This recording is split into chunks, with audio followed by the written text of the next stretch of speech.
بسم اللہ الرحمن الرحیم۔ السلام علیکم دوستو، ایک ایسی قوم جس پر اللہ تبارک و تعالیٰ نے اپنا دردناک عذاب نازل فرمایا اور اس قوم کے تمام لوگوں کو بندر بنا دیا۔ اس قوم کے لوگ کون سا ایسا گناہ کرتے تھے جس کی وجہ سے اللہ تبارک و تعالیٰ نے ان پر دردناک عذاب نازل فرمایا اور اس قوم کے تمام لوگوں کو بندر بنا دیا۔ اس قوم کے لوگ کون سا ایسا گناہ کرتے تھے جس کی وجہ سے اللہ تبارک و تعالیٰ نے ان پر دردناک عذاب نازل فرمایا، اور یہ لوگ بندر بننے کے بعد کتنی دیر زندہ رہے اور پھر ان کو کس قدر دردناک موت آئی۔ جب یہ لوگ بندر بن گئے تو یہ لوگ اپنے عزیز و اقارب کو دیکھ کر ان سے کیا کہتے تھے، اور کیا آج کے دور میں پائے جانے والے بندر اسی قوم کی نسل میں سے ہیں؟ ان تمام تر سوالات کے جوابات قرآن و حدیث کی روشنی میں آج کی اس ویڈیو میں ہم آپ کو بتائیں گے، لہٰذا آپ دوستوں سے گزارش ہے کہ آج کی اس ویڈیو کو آخر تک ضرور دیکھیے گا۔ انسانوں کے بندر بننے کی ابتدا حضرت داؤد علیہ السلام کے دور سے ہوئی۔ اس واقعے کا پس منظر کچھ یوں ہے۔ حضرت داؤد علیہ السلام اور ان کی قوم سمندر کے کنارے ایلا نامی گاؤں میں رہتے تھے اور ان کی تعداد 70,000 کے قریب تھی۔ یہ قوم بڑی ہی خوشحال تھی اور اللہ تبارک و تعالیٰ کی فرمانبردار قوم تھی۔ اس قوم کو اللہ تبارک و تعالیٰ نے بے شمار نعمتوں سے نوازا تھا۔ ہر طرف سر سبز و شاداب باغات اور ہر طرف ہریالی ہی ہریالی تھی، اور اللہ تبارک و تعالیٰ کی بے پناہ کرم نوازی تھی۔ یہ لوگ اپنی اس زندگی میں بہت زیادہ خوش تھے۔ حضرت داؤد علیہ السلام کی قوم چونکہ سمندر کے کنارے رہتی تھی تو اللہ تبارک و تعالیٰ کا ان پر یہ خاص کرم تھا کہ سمندر کے اس کنارے پر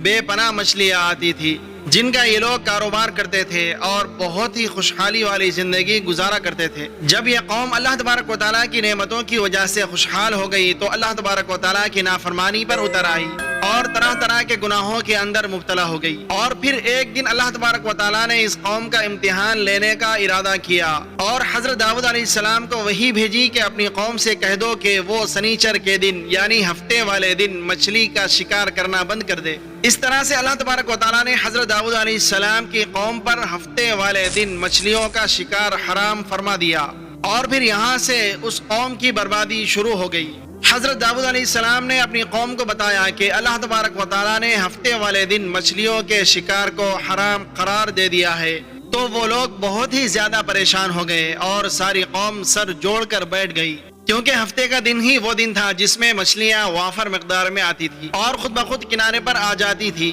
اور باقی دن ایسے تھے کہ بہت کم اور نہ ہونے کے برابر مچھلیاں پکڑی جاتی تھی۔ اس قوم کا گزر بسر چونکہ مچھلیوں کے شکار پر تھا، اسی وجہ سے اللہ تبارک و تعالیٰ کا یہ حکم سن کر یہ قوم پریشان ہو گئی۔ یہ نہیں جانتے تھے کہ اللہ تبارک و تعالیٰ کی طرف سے یہ ایک آزمائش ہے۔ پھر ایک دن شیطان نے ان کو وسوسہ ڈالا کہ سمندر سے نالیاں نکال کر خشکی میں بڑے بڑے حوض بنا لیے جائے۔ جب ہفتے والے دن مچھلی آئیں گی تو وہ نالیوں سے ہو کر ان بڑے بڑے حوضوں میں آ جائیں گی، اور اس طرح پھر ان نالیوں کا منہ بند کر دیا جائے، اور پھر اگلے دن یعنی اتوار والے دن ان کو پکڑ لیا جائے۔ شیطان نے اس قوم کے لوگوں کو ورغلایا کہ اس طرح ہم ہفتے والے دن شکار سے بھی بچ جائیں گے اور مچھلیاں بھی ہاتھ آ جائیں گی اور وہ بھی پکڑی جائیں گی۔ بہت سے لوگوں کو یہ ہیلا بازی اچھی لگی اور انہوں نے ایسا کرنا شروع کر دیا اور سمندر سے چھوٹی چھوٹی نالیاں نکال کر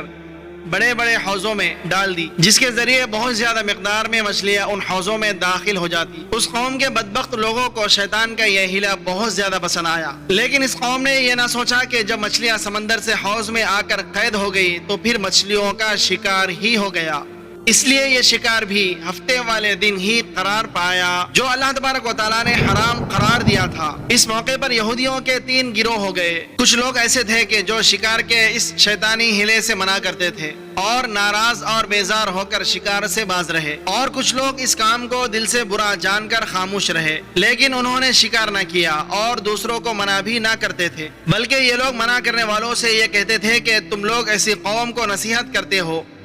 جنہیں اللہ تبارک و تعالیٰ ان قریب ہلاک کرنے والا ہے اور ان پر اپنا دردناک عذاب نازل فرمانے والا ہے۔ اور اس قوم کے کچھ لوگ ایسے تھے جو سرکش اور نافرمان لوگ تھے جنہوں نے اللہ تبارک و تعالیٰ کے حکم کی اعلانیہ مخالفت کی تھی اور شیطان کے ہیلا بازی کو مان کر ہفتے والے دن شکار کرنے لگے۔ یہ لوگ اللہ تبارک و تعالیٰ کے حکم کی مخالفت کرتے تھے اور ہفتے والے دن مچھلیوں کا شکار کر کے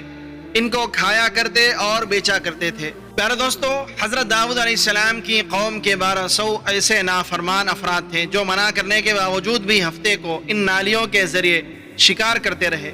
حضرت داؤد علیہ السلام نے ان 1200 نافرمانوں کو اللہ تبارک و تعالیٰ کے عذاب سے ڈرایا کہ وہ اللہ تبارک و تعالیٰ کی اس نافرمانی سے باز آ جائیں، لیکن وہ لوگ باز نہ آئے اور کھلے عام شکار کرنے لگے۔ چنانچہ وہ لوگ جو اس بات کو برا جانتے تھے، ان لوگوں نے اپنے اور ان نافرمانوں کے درمیان ایک دیوار کھڑی کر دی، جس کی ایک طرف وہ 1200 نافرمان رہتے تھے اور دوسری طرف وہ لوگ تھے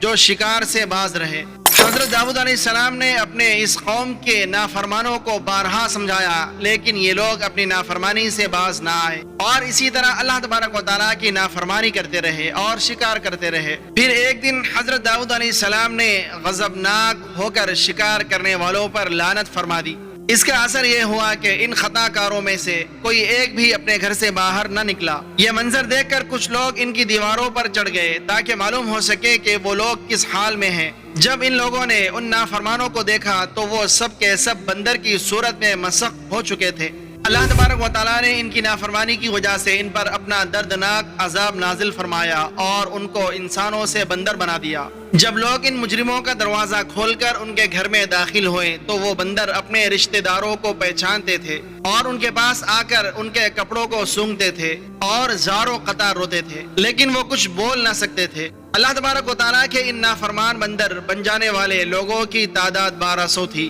ان 1200 لوگوں نے اللہ تبارک و تعالیٰ کی نافرمانی کی اور اللہ تبارک و تعالیٰ نے ان کو بندر بنا دیا، جس طرح کہ اللہ تبارک و تعالیٰ سورہ بقرہ میں ارشاد فرماتا ہے، اور بے شک ضرور تمہیں معلوم ہے تم میں کہ وہ جنہوں نے ہفتے میں سرکشی کی تو ہم نے ان سے فرمایا کہ ہو جاؤ بندر، دھتکارے ہوئے۔ اس طرح حضرت داؤد علیہ السلام کی قوم کے 1200 نافرمان بندر بن گئے۔ یہ لوگ 3 دن تک زندہ رہے اور اس دوران یہ کچھ نہ کھا سکتے تھے اور نہ ہی کچھ پی سکتے تھے، بلکہ یوں ہی بھوکے پیاسے سب کے سب ہلاک ہو گئے اور 3 دن کے اندر سب کے سب مارے گئے۔ اور وہ لوگ جو ان نافرمانوں کو اللہ تبارک و تعالیٰ کی اس نافرمانی سے منع کرتے تھے، اللہ تبارک و تعالیٰ نے ان کو اس عذاب سے سلامت رکھا، اور وہ لوگ جو اس شکار کو برا جان کر خاموش رہتے تھے، اللہ تبارک و تعالیٰ نے ان کو بھی اس عذاب سے سلامت رکھا۔ پیارے دوستو، اب بات کرتے ہیں کہ کیا آج کے دور کے بندروں میں سے کیا کوئی بندر ان کی نسل میں سے بھی موجود ہے، یا آج کے دور میں پائے جانے والے بندر انہی بندروں کی نسل میں سے ہیں؟ اس کے متعلق روایت میں آتا ہے کہ حضرت عبداللہ بن مسعود رضی اللہ تعالیٰ عنہ سے روایت ہے کہ حضور نبی پاک صلی اللہ علیہ وآلہ وسلم سے کسی نے سوال کیا کہ کیا آج کے بندر حضرت داؤد علیہ السلام کی قوم سے ہے؟ تو حضور نبی کریم رؤوف رحیم صلی اللہ تعالیٰ علیہ وآلہ وسلم نے فرمایا کہ اللہ تبارک و تعالیٰ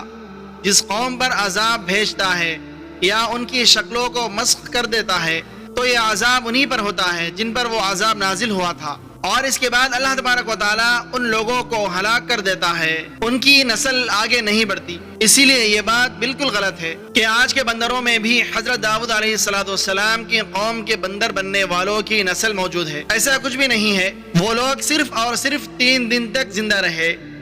اور اس کے بعد سب کے سب ہلاک ہو گئے، اور اللہ تبارک و تعالیٰ نے اس قوم کے نافرمانوں کو صفحہ ہستی سے مٹا دیا۔